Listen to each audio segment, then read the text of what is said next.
నందు ప్రియ సహోదరులారా, తిమ్మరాయనపాడు గ్రామ ఆవిర్భావ శత వసంతాల జూబిలీ వేడుకలకు స్వాగతం, సుస్వాగతం, ఘన స్వాగతం.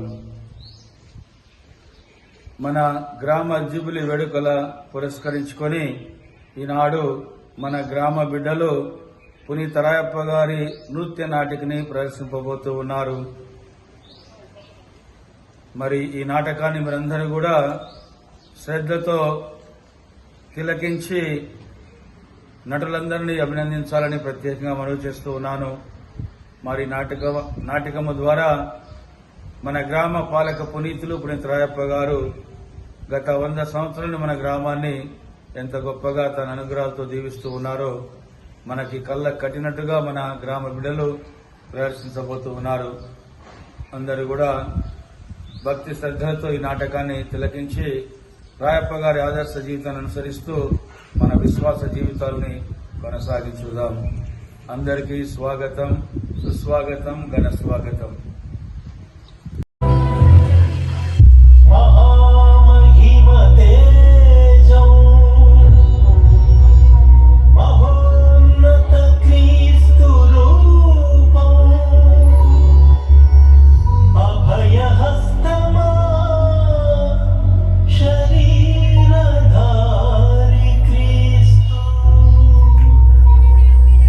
परिशुद्ध आत्मा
ఉల్లాసంగా, ఎంత ఉత్సాహంగా, ఎంత కనువిందుగా మన చిన్నారులు నృత్యాన్ని ప్రదర్శించారు.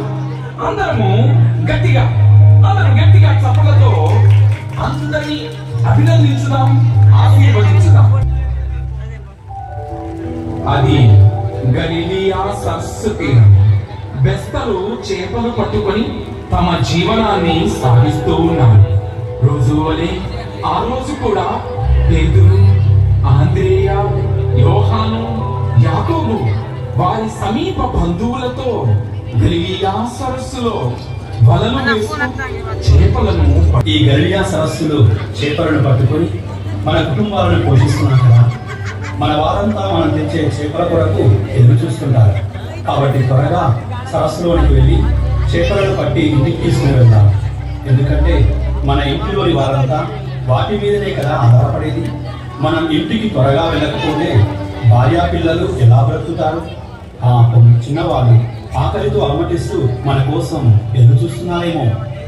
అవును పేతురన్న, మన పెద్దలు చేస్తున్న ఈ వృత్తిని మనకు కూడా నేర్పించారు. ఈ పని తప్ప మనకి ఏ పని తెలియదు. ఇదిగో దూరంగా ఉన్న వ్యాపారులు మనం పట్టినవి అన్ని వాళ్ళు అమ్ముకొని అభివృద్ధి చెందుతున్నారు. కానీ ఏం చేద్దాము? పద ఆలస్యం చేయకండి, చేపలు పడదాం పదండి. అన్న త్వరగా, ఆలస్యం అయితే మనం ఇంటికి వెళ్ళడం కష్టమవుతుందేమో. అంద్రయ్య, నేనంటే నీకు ఎంత ప్రేమయ్యా. చిన్నప్పటి నుండి నాతోనే ఉంటున్నావు. ఇద్దరం రోజు ఈ చేపలనే పడుతున్నాం. ఈ రోజు ఇంకా చేపలు పడలేదు. చాలా మంది చేపల కొరకు వచ్చారు. ఎంతమందికని చేపలు దొరుకుతాయి? ఈ సంవత్సరం మన గలిలియా సీమంతా వర్షాలు బాగా పడ్డాయి. సరస్సులు నీళ్లతో కలకలలాడుతున్నాయి. ఈ సంవత్సరం చేపలు బాగా పెరిగి మనకు దొరుకుతాయని అందరూ అనుకుంటున్నారు. అయినా ఎవరైనా కష్టపడేదే నోటి వరకు తినడానికి వస్తుందా?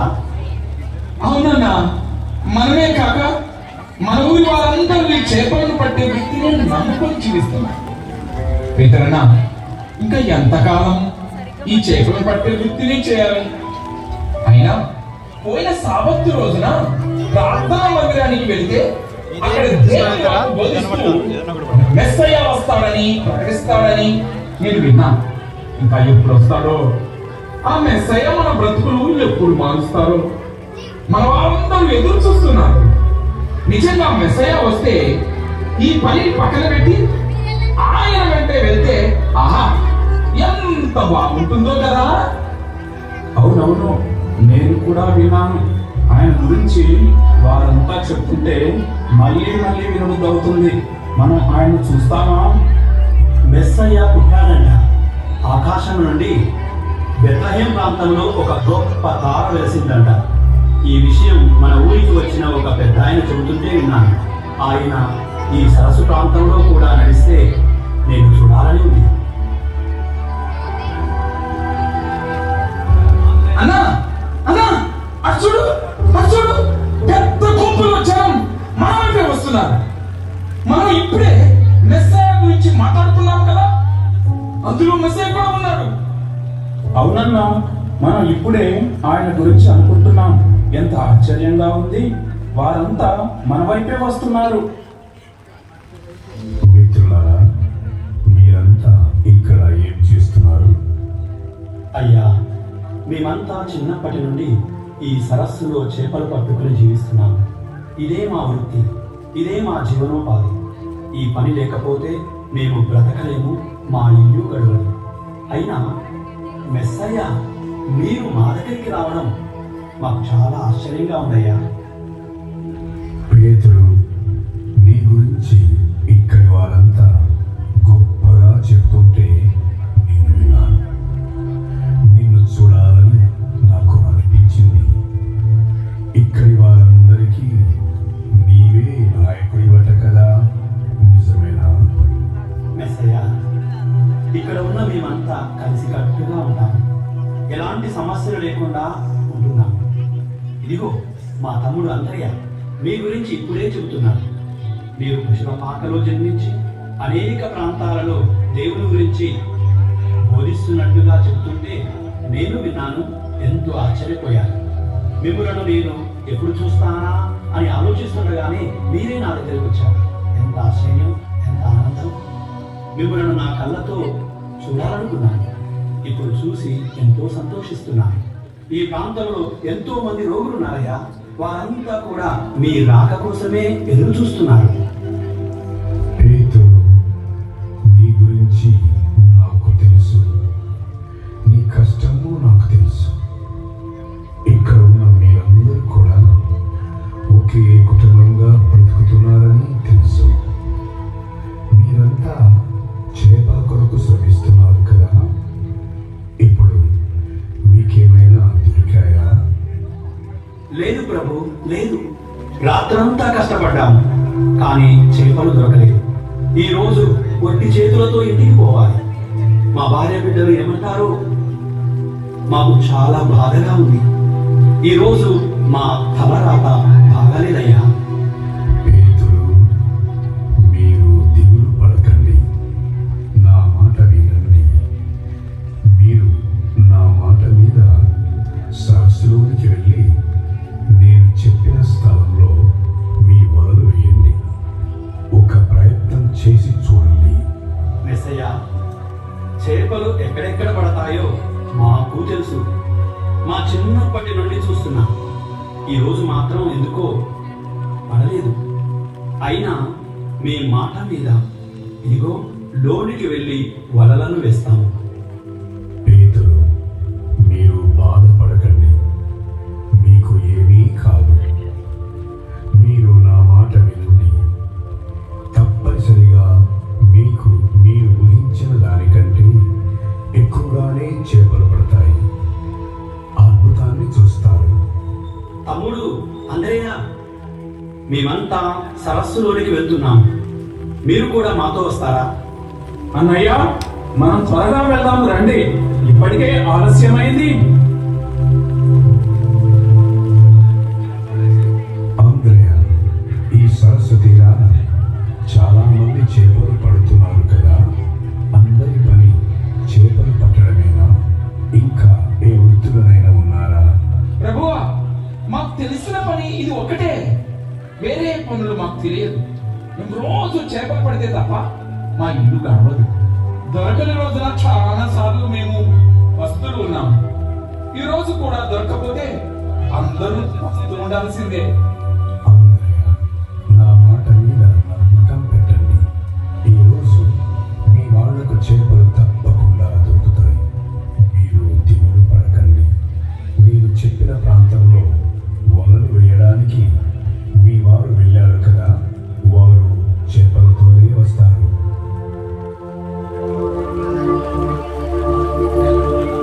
ప్రభువా, ప్రభువా, మెస్సయ్య, మీ మాట మీద సరస్సులోనికి వెళ్ళి మా వలలను విసిరాము. మా వలల నిండా చేపలు పడ్డాయి. మేమంతా నమ్మలేకపోయాము. మిత్రులారా, మిత్రులారా, రండి రండి, ఇదిగో మాకు చాలా ఆనందంగా ఉంది. ఈ రోజు మాకు ఎన్నో చేపలు పడ్డాయి తెలుసా. ఇంతవరకు మా జీవితంలో ఇన్ని చేపలు చూడలే లేదు. ఆ చేపలను ఒడ్డుకు లాగడానికి మా వల్ల కావడం లేదు. మా పక్కన ఉన్న మీరు కూడా రండి. మీ సహాయంతో ఈ చేపలను ఒడ్డుకు లాగగలము. ఈ రోజు ఎంత అద్భుతమో! ఇది మేము మా జీవితంలో నమ్మలేకపోతున్నాం. అవునవును, నేను నమ్మలేకపోతున్నాను. ఇది నిజమా కల? మెస్సయ్య మహిమతో వారు చెప్పిన స్థలంలోకి వెళ్ళి మా వరడు వేయగా ఇన్ని చేపలు పడ్డాయి. ఈ మహానుభావుడికి అందరము వందనాలు చెబుదాం. అవును, ఆ మెస్సయ్యకు అందరం వందనాలు చెప్పాలి. పేతురు, నీవు ఈ రోజు నుండి చేపలను పట్టేవాడు కావు, మనుష్యులను పట్టేవాడిగా నిన్ను మారుస్తున్నాను. నన్ను అనుసరించు. ప్రభువా, ప్రభువా, నేనా ఈ పాపాత్ముడనా? నన్ను మన్నించండి. నేను మిమ్మల్ని అనుసరించే బాధ్యుడనా? నిజంగా అంతటి భాగ్యం నాకుందా? యోనా పుత్రుడవైన సీమోను, నీవు ధన్యుడు.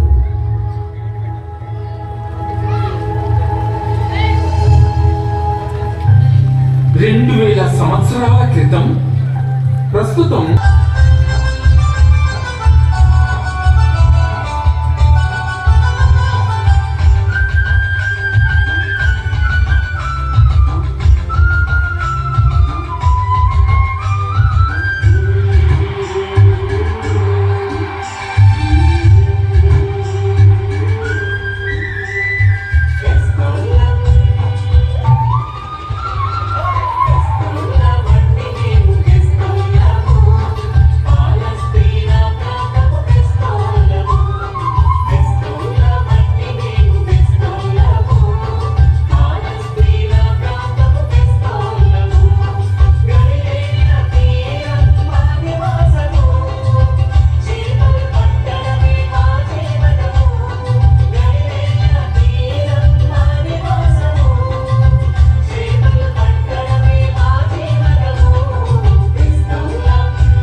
ప్రవాహకుడకు యోహాను అని, కొందరు ఏలియా అని, మరికొందరు ఇర్మియా లేదా ప్రవక్తల్లో ఒకడని చెప్పుకొనుచున్నారు.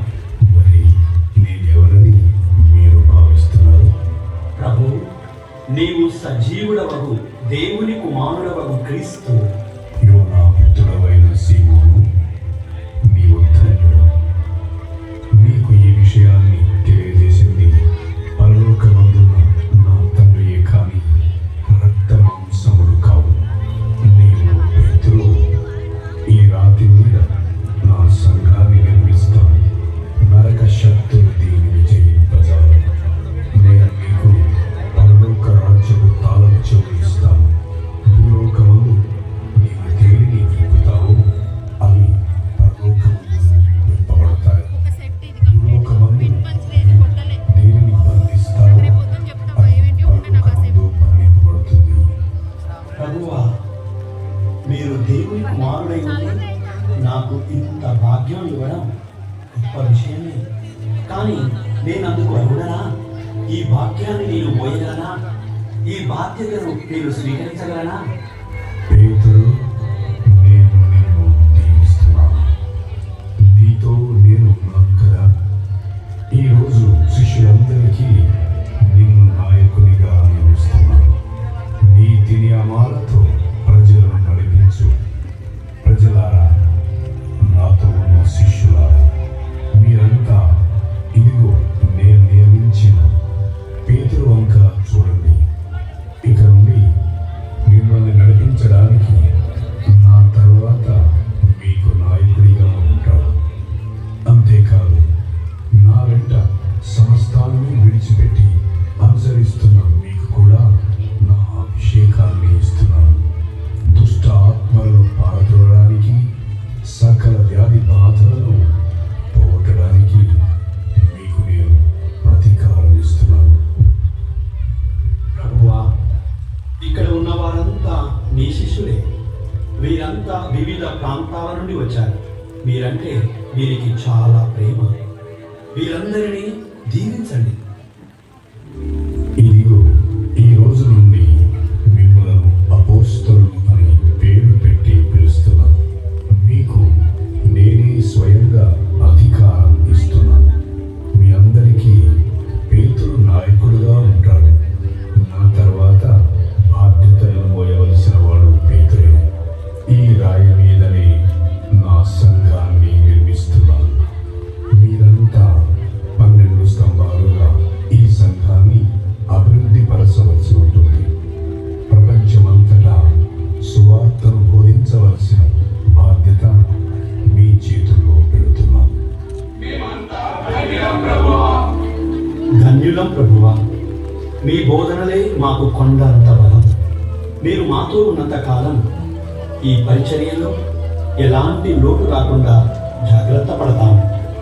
ప్రభువా, మనమంతా ప్రక్క ఊరికి వెళ్దాం రండి. శిష్యులారా, మనం ఇంకా అనేక ప్రాంతాలను దర్శించాలి.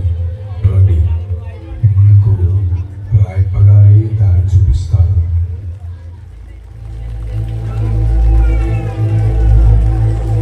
ఒకనాడు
తిరుగుతూ ఎన్నో అద్భుతాలు చేస్తున్నారు. ప్రభువునికి ఈ శక్తి ఎలా వచ్చింది? యాకోబు, యేసు దేవుని కుమారుడు, అందుకే ఇన్ని అద్భుతాలు చేసి ప్రజలను రక్షిస్తున్నారు. పేతురన్న, యేసు 2 రోజుల క్రితము 5,000 మందికి పైన తినడానికి ఆహారం ఎలా పెట్టాడన్నా? అందరూ తిన్న తర్వాత మిగిలిన ముక్కలను 12 గంపలకు మనమే ఎత్తాము కదా, మనమే కల్లారా చూశాము. ఎంత అద్భుతం జరిగిందన్నా, నా కలలో కూడా చూడలేదు. అసలు ఇలా జరుగుతుందని ఊహించుకోలేదు కూడా. యాకోబు, ఆయన దేవుని కృపతో ఆశ్చర్యకరమైన ఎన్నో పనులు చేస్తూ ఉన్నారు. యాకోబు, అరే నీ తల మీద ఆ బుట్ట అప్పుడు ఏమైపోయింది? అరే కనిపించలేదే. ఏంటన్నా అలా అంటావు? నేనేమో దాచిపెట్టుకున్నానా ఏంది? యాకోబు, నువ్వు చెట్టు చాటుకి వెళ్ళి గంపలోని రొట్టెలన్నీ తింటావేమో. అవునే అన్న, నా పొట్ట ఏమైనా చెరువా ఏంది? నీ పొట్ట బాగా పెంచావు, రోజు ఏ తింటావేంటి? అమ్మో, నా పొట్టకు దిష్టి తగిలేలా ఉంది. అయ్యా, నన్ను వదిలిపెట్టు. యేసు చేసిన అద్భుతం గురించి చెప్పు. అందర్య, యాకోబును వదిలిపెట్టు, తర్వాత జోకులు వేద్దులే. పేతురన్న, ఈ అద్భుతం చూసి ప్రజలందరూ దీని గురించి అన్ని గ్రామాల్లో మాట్లాడుకుంటున్నారు. నేను మా గలిలయ ప్రాంతంలోని ఏ గ్రామానికి వెళ్ళినా ఆ ప్రజలు ప్రభు భోజనం కూడా మేము కూడా తిన్నామని చెప్పుకుంటున్నారు. యేసును చూడని వారు కూడా మాకు ఎప్పుడు అవకాశం వస్తుందా అని ఎదురు చూస్తున్నారు. ఇలాంటి సమావేశము మరొకసారి చేయమని యేసుకు చెబుదామా? ఇప్పుడు యేసు ఎక్కడికి వెళ్ళారు? యాకోబు, యేసు ప్రభువు ఇప్పుడు ప్రార్థన చేయడానికి ఏకాంత స్థలానికి వెళ్ళారు. ఆయన ప్రార్థన ముగిసిన వెంటనే తిరిగి వస్తాడు. ఎదురన్నా, మనం సరస్సు వద్దకు వెళ్ళి పడవలో ఆమల వైపుకి వెళ్దామనండి. రండి రండి, ఆయనను కలుసుకోవడానికి అందరం వెళ్దాం రండి. అలాగే రండి, అందరము వెళ్దాం. అన్నా, చీకటి పడుతుంది, పడవ నడపడం కష్టంగా ఉంది. కష్టం అనిపించిన పడవను నడుపుకుంటూ ఆవలి ఒడ్డుకు వెళ్దాము. అబ్బా, గాలి కూడా బాగా వీస్తుంది. ఎవరైనా మనకి సహాయం చేస్తే బాగుండును. ఈ పడవను నడపలేకపోతున్నాము. అయ్యో అయ్యయ్యో, అలలు కూడా పెద్దగా వస్తున్నాయి. చూడండి చూడండి, అలలు మన వైపే వస్తున్నాయి. అయ్యో, మనమంతా చనిపోతామేమో. నాకైతే చాలా భయంగా ఉంది. యేసు ప్రభుని చూడకుండా చనిపోతామేమో. ఎదురన్నా, మనకు దూరాన నీటి పైన ఎవరు నడుచుకుంటూ వస్తున్నారు. ఓమ్మో, ఓమ్మో, అది పెరుగుతూనే ఉంది, మన వైపే వస్తుంది. అయ్యో, నేను ఎక్కడైనా దాక్కుంటాను. శిష్యులారా, నేనే కదా, ఎందుకంత భయపడుతున్నారు? ధైర్యంగా ఉండండి. ప్రభు, నిజముగా మీరేనా? మీరే అయితే ఇదిగో ఈ నీటి మీద నేను నడిచి మీ వద్దకు రావడానికి ఆజ్ఞాపించండి. పేతురు, నేను నిన్ను ఎంతో ప్రేమించాను. నీకు అంత ఆశగా ఉంటే తప్పకుండా ఈ నీటి పైన నడవచ్చు. అడవిది నీటి మీద నడుచుకుంటూ నా వద్దకు రా. ప్రభువా, నిజముగా మీరేనా? ఇదిగో ఇప్పుడే పడవ దిగి వస్తాను. అయ్యో అయ్యో, నేను మునిగిపోతున్నాను. అయ్యో అయ్యో, ఎవరో నన్ను క్రిందికి లాగేస్తున్నారు. ఈ నీళ్ళల్లో నేను బ్రతుకుతానా? ప్రభువా ప్రభువా, నన్ను రక్షింపుము. పేతురు, ఇదిగో నా చెయ్యి పట్టుకో. ఎందుకంత భయపడతావు? నా వైపు చూడు. అల్ప విశ్వాసిలా, నీవేళ నన్ను సందేహిస్తున్నావు? నా చెయ్యి పట్టుకో. ప్రభు, నీవు నిజంగా దేవుని కుమారుడు. నేను ఈరోజు ప్రాణాలు వదులుతానేమోనని ఎంతో భయపడ్డాను, కానీ మీరు నన్ను ప్రాణాలతో కాపాడారు. ప్రభువా, నీవు పవిత్రుడవు. ప్రభువా, నీవు మహోన్నతుడవు. మేము మీతోనే ఉంటాము. ప్రక్క ఊరిలో మీ రాక కోసం ప్రజలు ఎదురు చూస్తున్నారు. రండి, పదండి, అక్కడికి వెళ్దాము. అక్కడి ప్రజలలో కూడా సువార్తను నింపుదాము. అలాగే వెళ్దాం పదండి.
ప్రభుని అడుగదం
ఇదిగో ఈ మేడ మీద పై గదిలో పాస్కా భోజనం ఏర్పాటు చేశాము.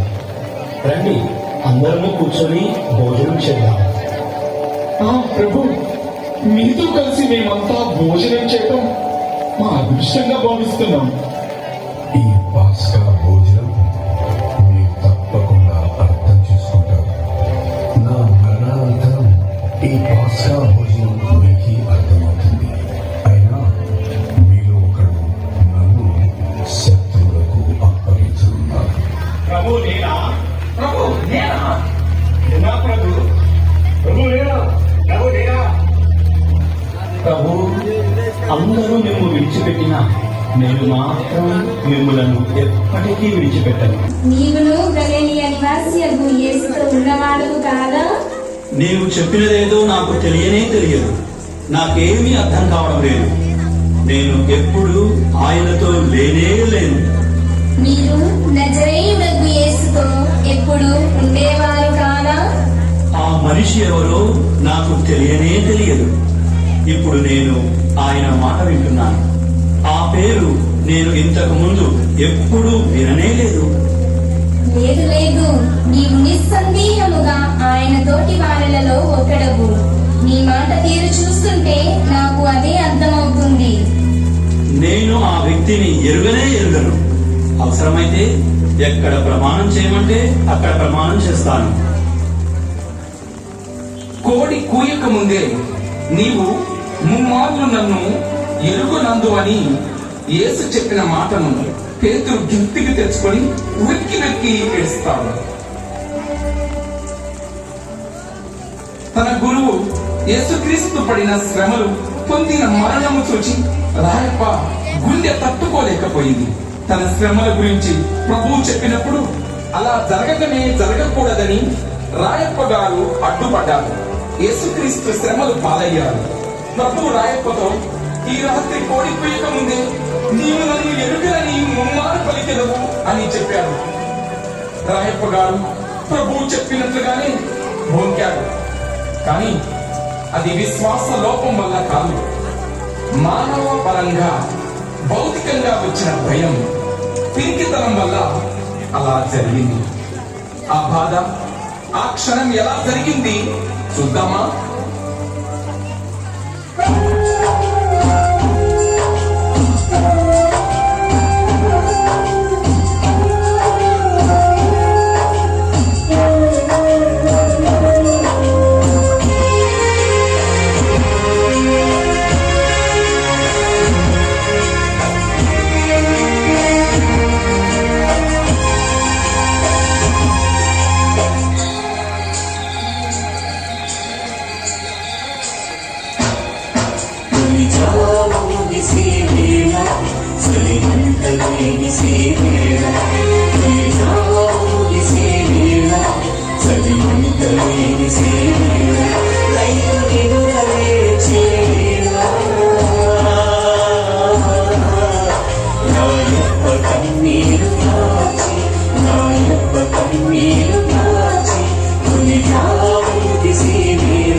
అచటగా నిలదీసే పేతురును నీవు యేసు శిష్యుడవనుచు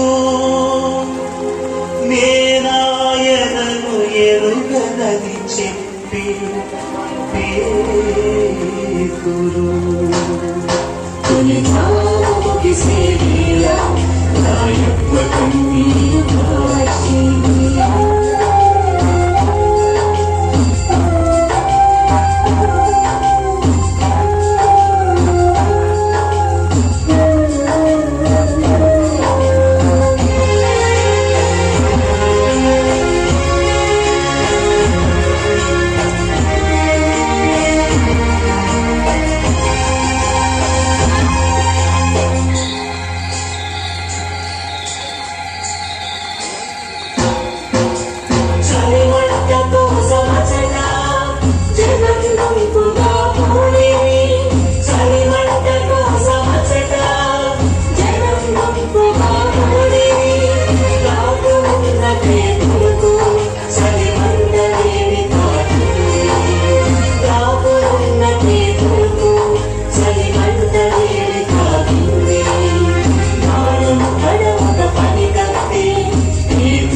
చూసి పసిగట్టి వాదము కడుముత పని కట్టి చూసి పసిగట్టి నజరేయుడి శిష్యుడితడని పేతురును చూపించింది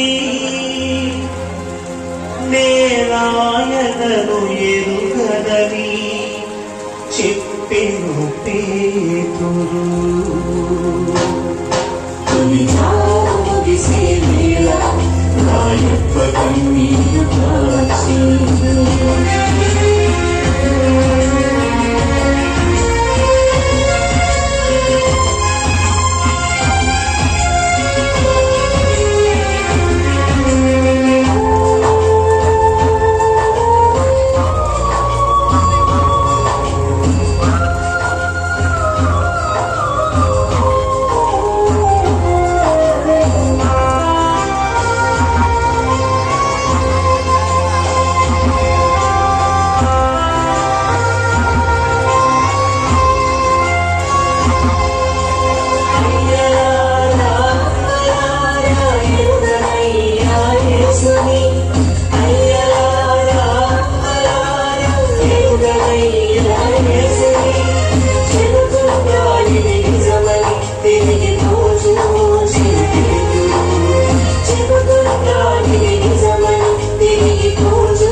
అబద్ధం మారాయను కోడి కూత వేసెను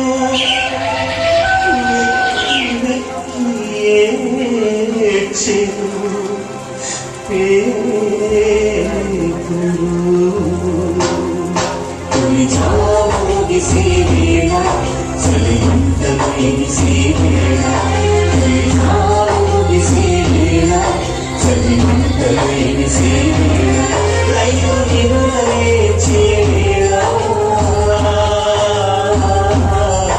నా యొక్క కన్నీరు కాచి నా యొక్క కన్నీరు కాచి తొలినాముకి సేవేలా నా యొక్క కన్నీరు కాచి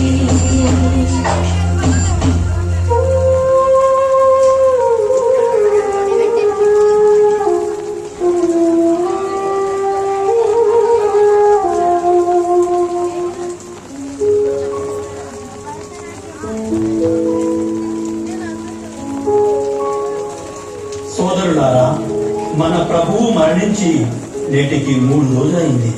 ఆయన తిరిగి లేస్తానన్నాడు కదా. ఆయన మాట ఇచ్చాడంటే తప్పకుండా లేస్తాడు.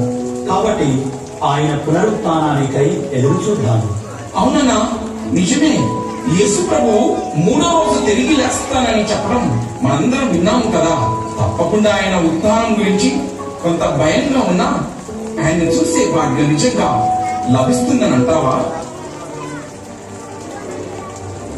శిష్యులారా శిష్యులారా మీరంతా ఇక్కడ ఉన్నారా? అమ్మా మరియ మగ్ధలేనమ్మా, ఏమైందమ్మా? ఎందుకంత ఆతృతగా ఉన్నావు? కాస్త ఇలా కూర్చొని అసలు జరిగిందేంటో చెప్పు. నేను ఇక్కడ కూర్చోవడానికి రాలేదు. మన ప్రభు మెస్సయ్య అక్కడ సమాధిలో కనిపించడం లేదు. ఆయన శరీరం కనిపించడం లేదు. అక్కడ ఒకరు ఉంటే తోటమాలి అనుకుని ఆయన నేను పలకరించగా ఆశ్చర్యం, ఆయన మన ప్రభువే. నన్ను మదిలమ్మా అని పిలిస్తే నాకు చాలా ఆనందమైంది. ఆయన నిజంగా మన ప్రభువే. మీకు కూడా ఒక వర్తమానాన్ని చెప్పమని మీ వద్దకు పంపించాడు. మీ అందరినీ ఆయన గలిలయలో కలుస్తానన్నాడు. నిజమా మరియమ్మ? నేను వెంటనే వెళ్ళి ఆ సమాధిని చూడాలి. మీరందరూ కూడా నాతో పాటు రండి, ఆ సమాధి దగ్గరకు వెళ్దాం.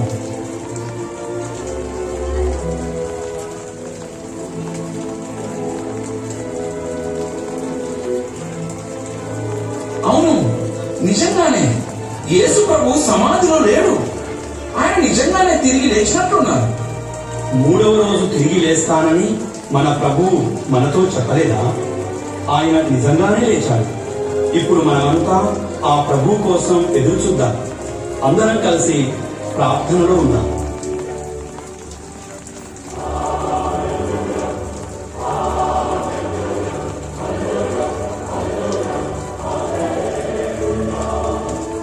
అదిగో మన ప్రభు వచ్చారు, మన ప్రభు వచ్చారు. నిజంగా మన ప్రభువేనా? మీకు శాంతి కలుగుగాక. ప్రభువా, ప్రభువా, మీరు మా కోసం వచ్చారా? మమ్మల్ని చూడ్డానికి వచ్చారా? అయ్యో, మాకెంత భయం వేసింది. మీరు మరణించి మా నుండి దూరమై 3 రోజులే అయినా 3 సంవత్సరాలైనట్టుంది ప్రభు. ఇక నుండి ఒక్క రోజు కూడా మమ్మల్ని విడిచి వెళ్ళకండి ప్రభువా. మేము విడిచి మేము ఉండలేమయ్యా. ప్రభు, మమ్మల్ని అందరినీ క్షమించండి. మీరు కష్టాల్లో ఉన్నప్పుడు మేము భయంతో మిమ్మల్ని ఒంటరిగా విడిచిపెట్టి వెళ్ళాము. మాది పొరపాటే, బుద్ధి తక్కువతో మేము మిమ్ము విడిచి వెళ్ళాము. మీరు భయపడవలదు. ప్రపంచం అంతటా తిరిగి సకల జాతి జనులకు సువార్త బోధించండి. విశ్వసించి జ్ఞానస్థానం పొందువాడు రక్షింపబడతాడు. విశ్వసించువారు ఈ అద్భుత శక్తులు కలిగి ఉంటారు. నా నామమున దయ్యాలను వెళ్ళగొడతారు, అన్య భాషలను మాట్లాడతారు, పాములను ఎత్తి పట్టుకుంటారు. ప్రాణ అపాయమైనది ఏది త్రాగినను వారికి హాని కలగదు. రోగులపై తమ హస్తములను ఉంచినచో వారు ఆరోగ్యవంతులవుతారు. ప్రభు, మీ ఆజ్ఞ ప్రకారమే ఇదిగో మేమంతా ప్రపంచమంతా వెళ్ళి ఆ సత్య సువార్తను ప్రకటిస్తాము. పేతురు, నేను పరలోకమునకు కొనిపోబడి దేవుని కుడి పార్శ్వమున కూర్చుంటాను. మీరంతా ధైర్యంతో అద్భుతాల ద్వారా ఇప్పుడు నా నుండి నేర్చుకున్న ఈ బోధన యథార్థమని మీరు ప్రకటించండి. నిత్య రక్షణ సువార్తను లోకమన్నంతటా వ్యాపింపచేయండి. అందరూ క్షేమంగా వెళ్ళండి. నేను ఎప్పుడు మీతోనే ఉంటాను.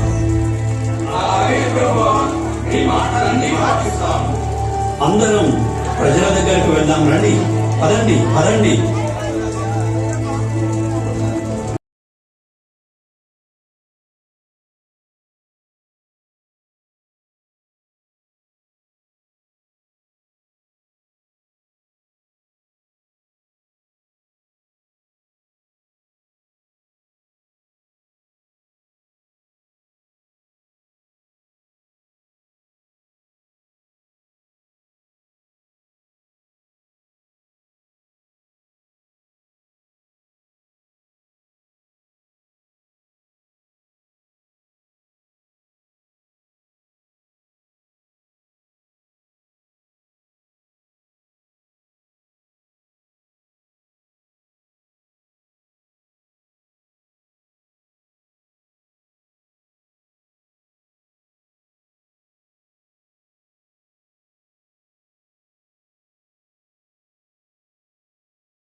అయినారు కదా, మరలా పరలోకానికి తన తండ్రి దగ్గరికే వెళ్ళారు. యేసు ప్రభు ఉన్నప్పుడు మిమ్మల్ని మా అందరికీ నాయకునిగా నియమించారు కదా, కాబట్టి మా అందరి తరపున మీరే ముందుండి ఈ ప్రజలకు దేవుని సువార్తను ప్రకటించాలి. ఓ ప్రజలారా, నా మాట వినండి. నజరేయుడైన యేసును అద్భుతాల ద్వారా, మహత్కార్యాల ద్వారా, సూచక క్రియల ద్వారా దేవుడు మీకు రూఢీవనర్చాడు. ఇది ఇప్పుడు మీరు ఎరుగుదురు. ఎందుకంటే వానిని ఆయన మన మధ్యనే చేశాడు కదా. మీరు యేసును దోషిగా సిలువ వేయించి చంపారు. ఆయన మరణ వేదనలను అనుభవించి 3వ రోజున మృతుల నుండి లేచాడు. పునరుత్థానమునకు సాక్షిగా ఉండడానికి మొట్టమొదటిగా మా అందరికీ కనిపించాడు. దానికి ఇదిగో మేమే సాక్షులం. అవును, అందుకు మేమే సాక్షులము. ఆయన ఈ సత్య సువార్తను ప్రకటించడానికి, ఆయనకు సాక్షిగా ఉండడానికి 12 మందిని తన శిష్యులుగా ఎన్నుకున్నాడు కదా. వారిలో ఒకరు ప్రస్తుతం మన మధ్య లేరు. ఇస్కారియోతు యేసును పట్టివ్వడం వలన మన నుండి దూరమయ్యాడు. కాబట్టి మన మధ్య ఉన్న వారిలో దైవజ్ఞానం కలిగినటువంటి ఒకరిని 12వ వారిగా ఎన్నుకుందామా? నిజమే, వీరు ఇరువురు అందుకు యోగ్యులే. వీరిలో ఎవరిని ఎన్నుకుంటే మనకు బాగుంటుందో మా నాయకులైన మీరే చెప్పండి. బరబ్బా అనబడే యేసేపు మరియు మత్తయి ప్రారంభం నుండి మనతోనే ఉంటున్నారు. వీరిలో ఒకరిని ఈ 12వ శిష్యుడిగా మీరే ఎన్నిక చేయండి. నిజమే, వీరిరువురు అందుకు యోగ్యులే కదా. ఎవరిని ప్రభు ఎన్నుకున్నారో మనకెలా తెలుస్తుంది? కాబట్టి అందరం కలిసి ప్రార్థన చేద్దాం. 2 చీట్లు వేసి వారిద్దరిలో ఒకరిని ఎన్నుకుందాం. అందరము ప్రార్థన చేద్దాము. ఇదిగో ఈ చీట్లను దేవునికి సమర్పించుదాం. ఇతరన్నా ఆ రెంటిలో ఒక చిట్టిని తీయండి. వచ్చిన పేరును మీరే చదవండి.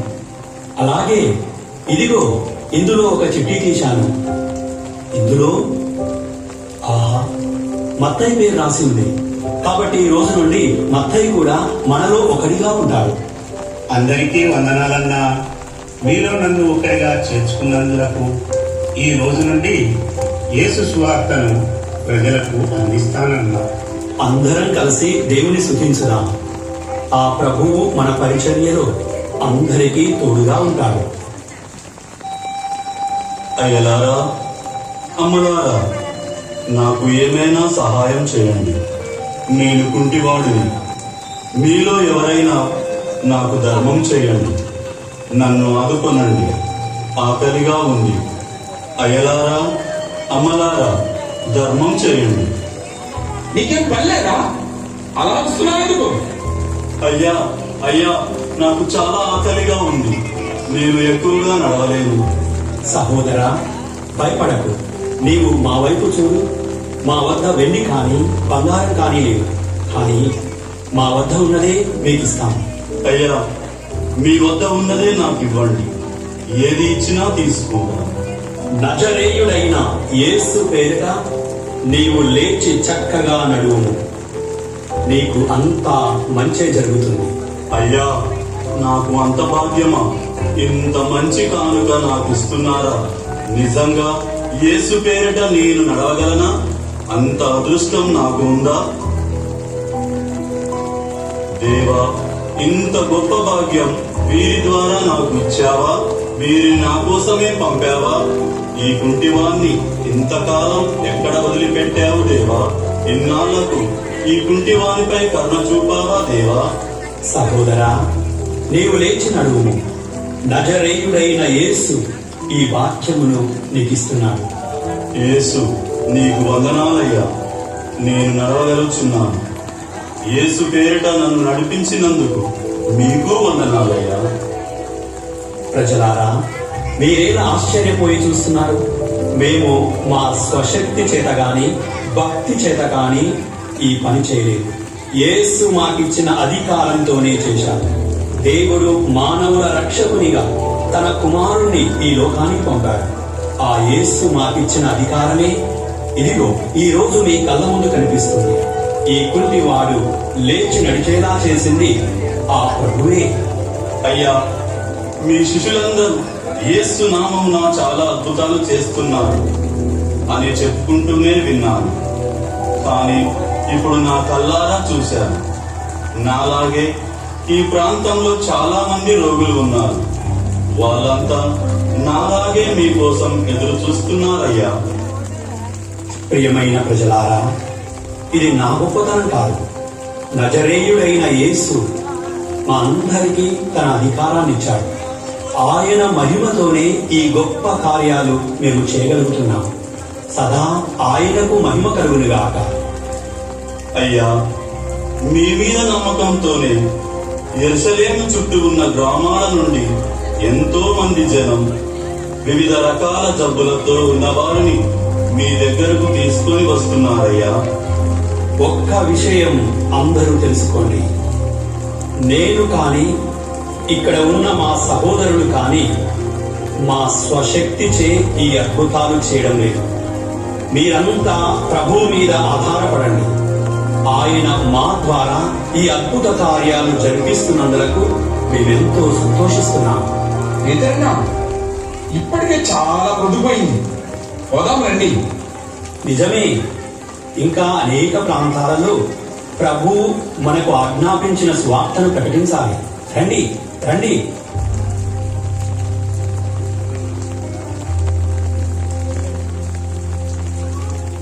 పేతురు శిష్యులు యేసు నామమున పలు అద్భుతములు చేయించుండేది. ఇది తెలిసిన హేరోదు రాజు వారందరిపై అసూయపడి కఠిన చర్య తీసుకోవాలని నిర్ణయించి అపోస్తలను బంధించి ప్రభుత్వ చెరసాలలో వేయించారు. అంతేకాక ఆనాటి మత పెద్దలు కూడా వీరిపై కోపంతో వారిని అణిచివేయడానికి ప్రయత్నం చేశారు. కానీ ప్రభు వారికి తోడుగా ఉండి ఆత్మ బలాన్ని ఇచ్చి వారు చేయించున్న ప్రతి పనిలో ఆయన వారికి తోడుగా ఉన్నారు. అన్నా, మనం యేసు పేరిట దేవుని సువార్తను బోధిస్తుంటే అసూయతో మనందరి మీద పగబట్టి ఈ చెరసాలలో వేశారు. మళ్ళీ మనం బయటకు వెళ్ళగలమా? ఇంతకు ముందు యేసును కూడా అన్యాయంగా శిక్షించారు. మన పరిస్థితి ఎలా ఉంటుందో. మిత్రులారా, భయపడకండి. మనకేమీ కాదు. ప్రభువు మన చేయి విడువడు. పేతురును ఆ శిష్యులను నా వద్దకు తీసుకురండి. వీరంతా మా ఆజ్ఞను మీరి యేసును గురించి అంతటా బోధిస్తున్నారు. మా ఆజ్ఞను ధిక్కరించినందులకు మీరంతా శిక్షార్హులు. అయినప్పటికీ ఇది చివరిసారిగా మన్నిస్తున్నాను. మరొకసారి మా ఆజ్ఞ మీరినచో మీ అందరికీ మరణమే శిక్ష. ఆ యేసు పేరిట బోధించరాదని మీకు మరోసారి ఆజ్ఞాపిస్తున్నాను. ఇక మీరు జెరూసలేమంతటా మీ బోధనలను ఆపాలి. అయ్యా, మేము మనుషులకు కాక దేవునికి విధేయులం కావాలి కదా. మీరు యేసును శిలువపై చంపారు. అయినను మన పితరుల దేవుడు ఆయనను మృతుల నుండి లేపాడు. ఇశ్రాయేలు ప్రజలకు పశ్చాత్తాపపడు అవకాశమును కల్పించుటకు, వారి పాపములను క్షమించుటకు దేవుడు ఆయనను వారికి నాయకునిగా రక్షకునిగా చేసి తన కుడి ప్రక్కన కూర్చుండబెట్టుకున్నాడు. దేవుడు తన పట్ల విధేయత చూపు వారిని అనుగ్రహించాడు. ఈ సంఘటనలకు ఇదిగో ఇక్కడ ఉన్న మేమే సాక్షులం. ఏమిటి, నాకే వ్యతిరేకంగా సమాధానం చెప్తావా? మరొకసారి ఇలా చేస్తే కఠినంగా శిక్షించవలసి ఉంటుంది. వదిలారా, వీరందరినీ బయటకు తీసుకొని వెళ్ళండి.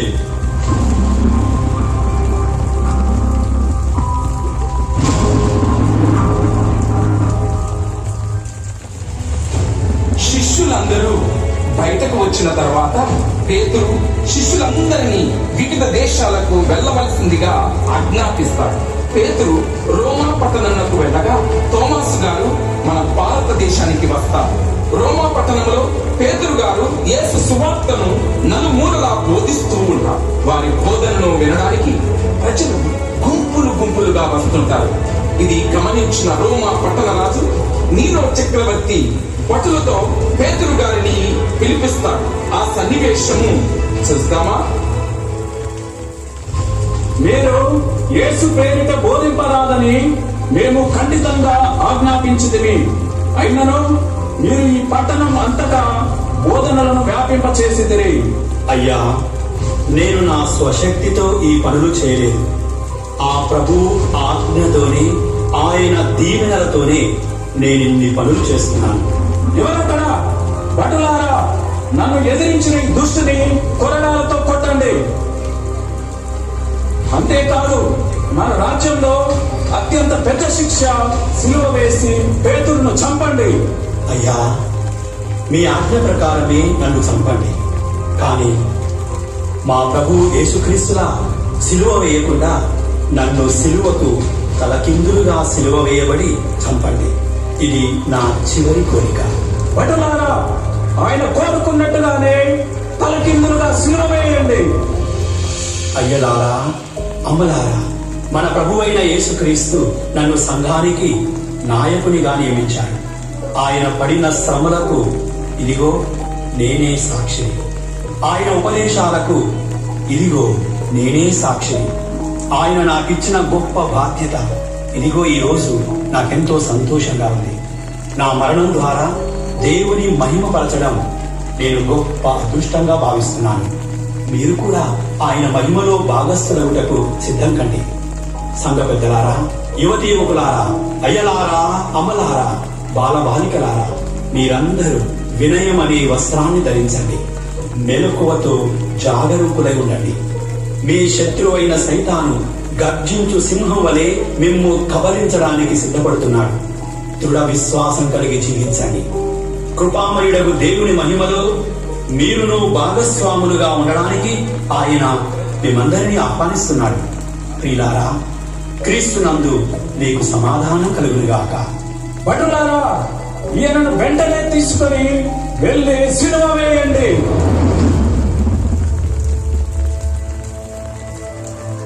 ఆనాటి రాజు హేరోదు అగ్రిప్ప మండిపడి రాయప్పను బంధించి చెరసాలలో వేయించాడు. కానీ దేవదూతల సహాయంతో చెరసాల నుండి బయటపడి మరలా సువార్తను బోధించసాగాడు. తల్లి కడుపునే చీల్చిన మహాక్రూరుడు నీరో చక్రవర్తి రోమ్ నగరములో బోధిస్తున్న రాయప్ప గారిని బంధించి సిలువ వేయించి చంపండి అని ఆజ్ఞాపించాడు. అయితే రాయప్ప గారు తన ప్రభువులా కాక తనను తలక్రిందులుగా సిలువ వేయండని వేడుకొనగా భటులు అలాగే చేశారు. అంతటి భక్తి, విశ్వాసం, అచంచల దీక్ష రాయప్ప గారిది. మనము ఆ భాగ్యము పొందుదామా? ఆ అనుభూతిని మనము కూడా అనుభవిద్దామా?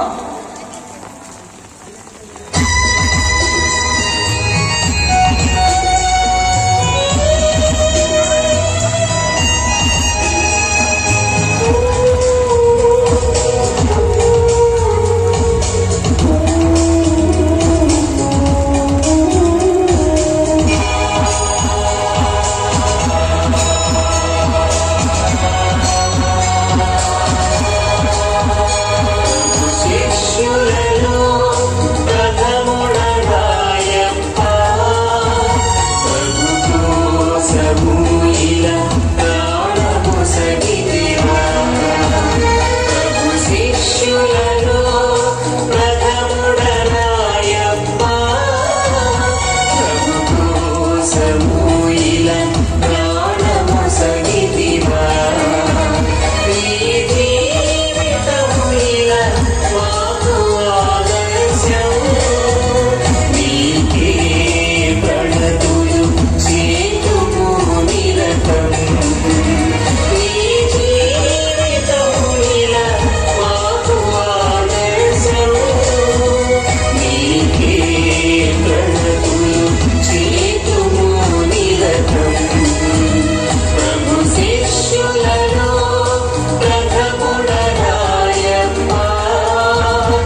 శిష్యులలో ప్రథముడరాయప్ప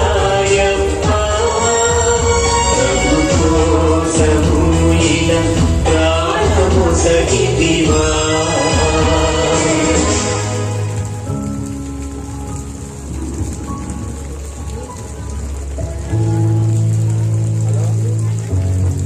రాజేష్, మన అన్న పేతురు గారిని నీరో చక్రవర్తి యేసులా శిలువ వేసి చంపించాడు. ఆయన చేసిన పాపమేమిటి? జబ్బు అన్న పేతురు గారు చాలా మంచివారు. మనందరి కోసమే ఎన్నో మంచి పనులు చేశారు. రోగస్తులందరినీ తన చేతితో తాకి స్వస్థపరిచారు. ఇది సహించని నీరో చక్రవర్తి పేతురు గారిని దోషిగా చేసి చంపించాడు. రాజేష్, ప్రభువు మరలా వచ్చే దినం దొంగవరే వచ్చునని చెప్పారు. ఆ రోజున భయంకర స్వరముతో ఆకాశం అంతరించునని, గ్రహ తారకాదులు దగ్ధమై నశించునని, భూపైన సర్వ సంపదలన్నీ అదృశ్యమగునని, సమస్తము నశించునని దేవుడు వచ్చిన వరకు వేచి ఉండాలని చెప్పారుగా.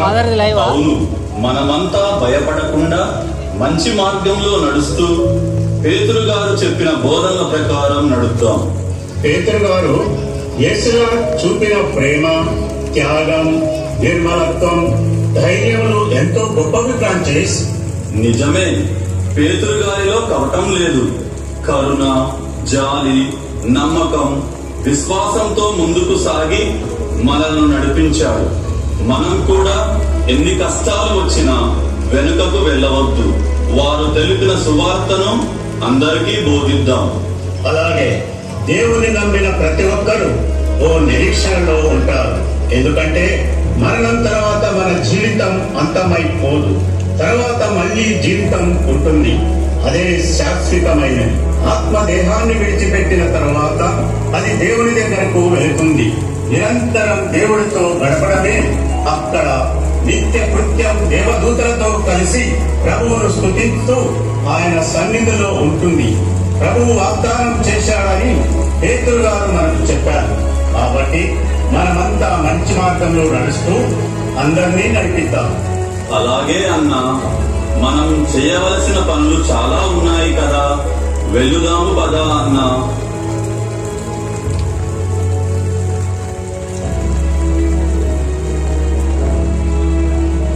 ఆ విధంగా పూర్తి జీవితాన్ని తన ప్రభు యేసుక్రీస్తు కోసం అంకితం చేసిన రాయప్ప గారు వేద సాక్షిగా మరణం పొంది ధన్యుడయ్యాడు.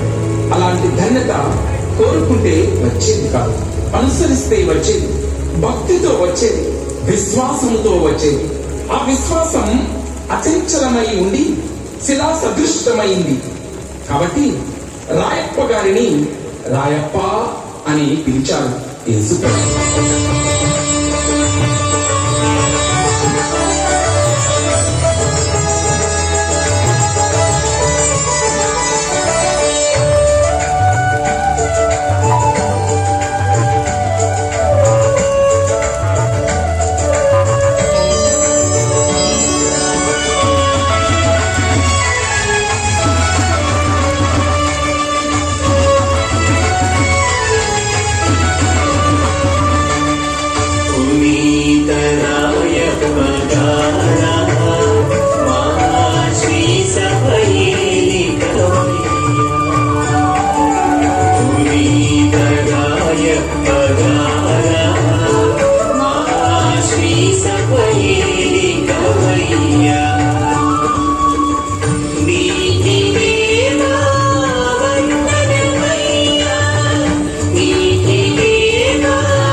నీ సేవ ధైర్యం మహితము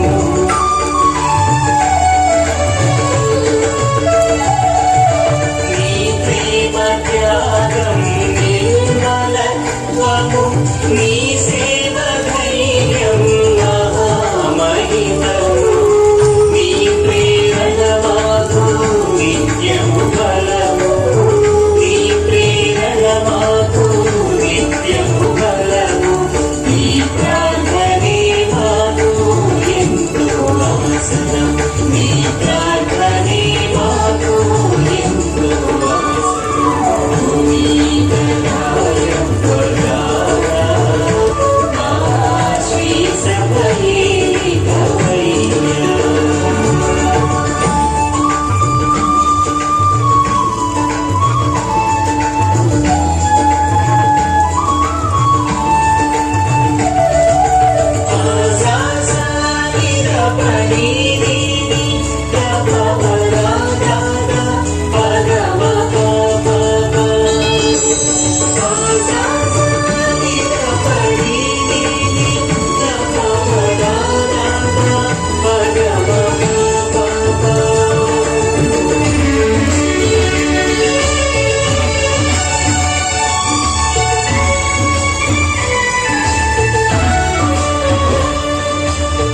కపటం లేని నీ విశ్వాసం కావాలి నాకు ఆదర్శం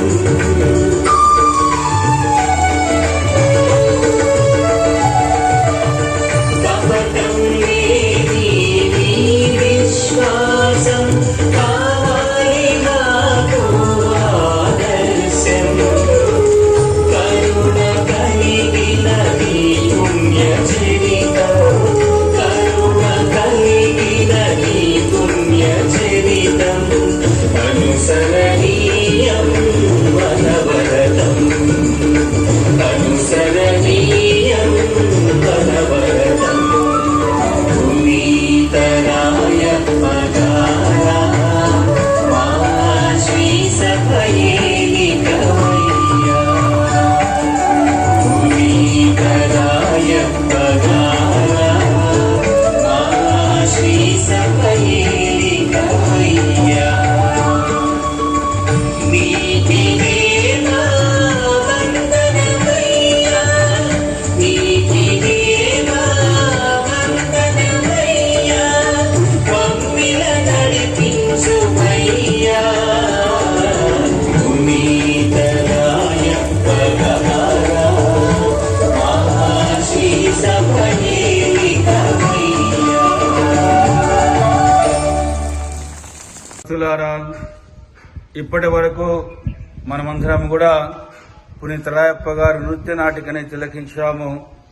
ఆయన జీవిత విశేషాలు, ఆయన విశ్వాస జీవితము, మనోధైర్యము, ప్రభు కోసం ఆయన జీవించిన జీవిత విధానము ఈ నాటకము ద్వారా మనందరము తిలకించి ఉన్నాము. వారి యొక్క ఆదర్శ జీవితాన్ని మనం అనుసరించబోతూ ఉన్నాము. ముఖ్యంగా మన గ్రామ పాలక పునీతులు పునీత రాయప్ప గారు మన గ్రామాన్ని గత 100 వసంతాలుగా దీవిస్తూ వస్తూ ఉన్నారు. మరి వారిలో ఉన్న అంకిత భావాన్ని, ప్రేమ భావాన్ని మనందరం కూడా అలవర్చుకొని అందరికీ ఆదర్శప్రాయులుగా ఉండే క్రైస్తవులముగా, విశ్వాసులముగా మనమందరము తయారవుదాం. అందరికీ శుభాశిష్యులు. దేవుడు మిమ్మందరినీ దీవించునుగాక.